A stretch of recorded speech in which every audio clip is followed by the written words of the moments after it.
ভাত খেয়ে মোটা হয়ে যাচ্ছেন, মানুষ খোঁটা দিচ্ছে, আর চিন্তা নেই, এখন থেকে বেশি করে আলু খাবেন ও খরচ কমাবেন।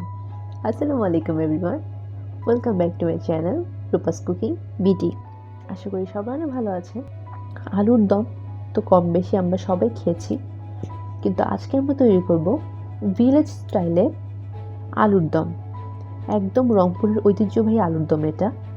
তো চলুন উইদাউট এনি ফার্দার ডিলে রেসিপিটি দেখে নেওয়া যাক। আলুর দম তৈরি করার জন্য সর্বপ্রথম যে মেইন ইনগ্রিডিয়েন্টস আলু, আমার অনেক বেশি ফেভারিট, সে আলুটা আমরা ছিলে নিব। এখানে কিন্তু বড় বড় আলু নেওয়া হয়েছে, আর আলুটাকে কিন্তু আমরা বেশি ছোট করে কাটবো না, জাস্ট মাঝখান দিয়ে দুভাগ করে নেব।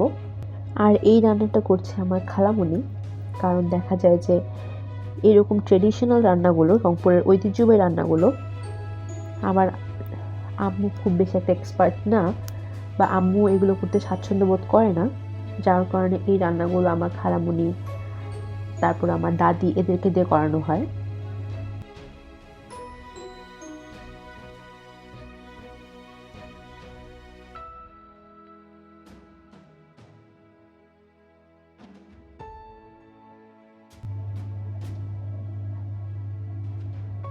আলুগুলো কাঁচা হয়ে গেলে আলুগুলো ভালো মতো ধুয়ে নিতে হবে।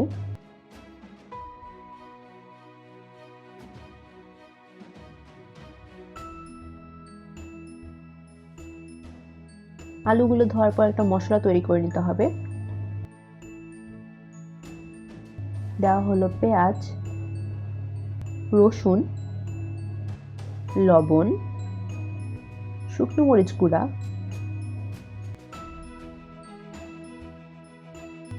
এখন সবকিছু একসাথে ভালো মতো মিক্স করে একটা পেস্ট তৈরি করতে হবে।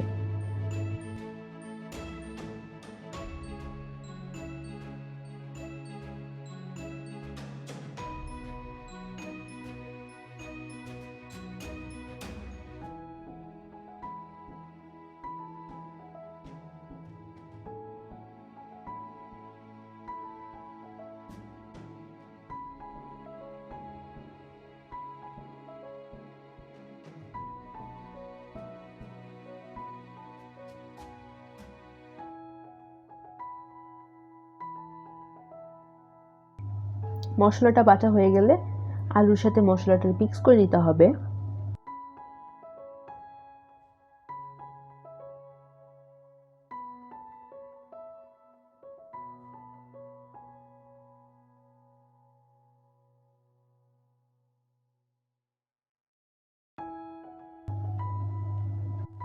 সাথে দিয়ে দেওয়া হলো সামান্য পরিমাণে হলুদ গুঁড়ো, তেল,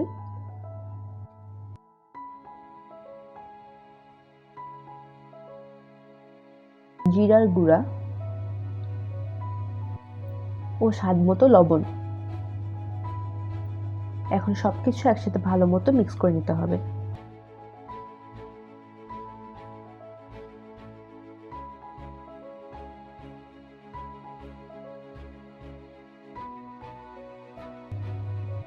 সবকিছু মিক্স করা হয়ে গেলে পর্যাপ্ত পরিমাণে পানি দিয়ে দিতে হবে, কারণ এই পানিতেই কিন্তু আলুটা সিদ্ধ হবে।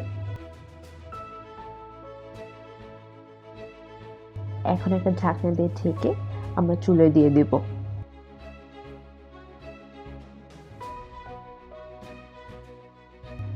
এখন অপেক্ষার প্রহর গুনতে হবে আলুটা সিদ্ধ হয়ে যাওয়া পর্যন্ত। আর এর মাঝে কিন্তু আলুটা নেড়ে দিতে হবে, তাহলে কিন্তু আলুটা নিচে লেগে পুড়ে যেতে পারে।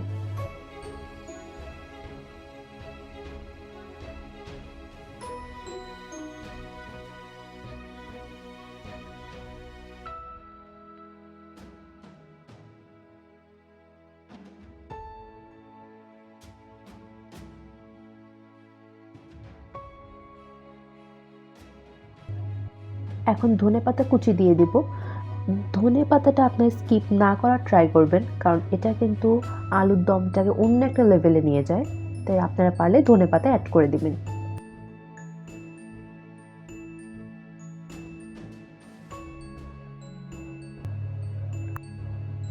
তো এই তো ফাইনালি আলুর দমটা রেডি। আমি এর আগে আম্মুর হাতের অন্য রকমের আলুর দম ট্রাই করেছিলাম, আরও 2-3টা আইটেমের, বাট এই আলুর দমটা আমার কাছে এত মজা লেগেছে, পুরো ডিফারেন্ট একটা টেস্ট। আপনারা অবশ্যই কমেন্ট করে জানাবেন আপনাদের কোন স্টাইলে আলুর দম বেশি ফেভারিট। আর আপনার কালারটা কিন্তু দেখতেই পাচ্ছেন, মার্ভেলাস একটা কালার এসেছে। আমার আজকের রেসিপি ভিডিওটি এখানেই শেষ করছি। আশা করি ভিডিওটি আপনাদের সবার অনেক ভালো লেগেছে। ভিডিওটি ভালো লেগে থাকলে please like, comment, share and subscribe করবেন। আরও নতুন নতুন রেসিপি পাওয়ার জন্য পাশে থাকা বেল আইকনটাতে প্রেস করবেন। টিল দেন, আল্লাহ হাফিজ।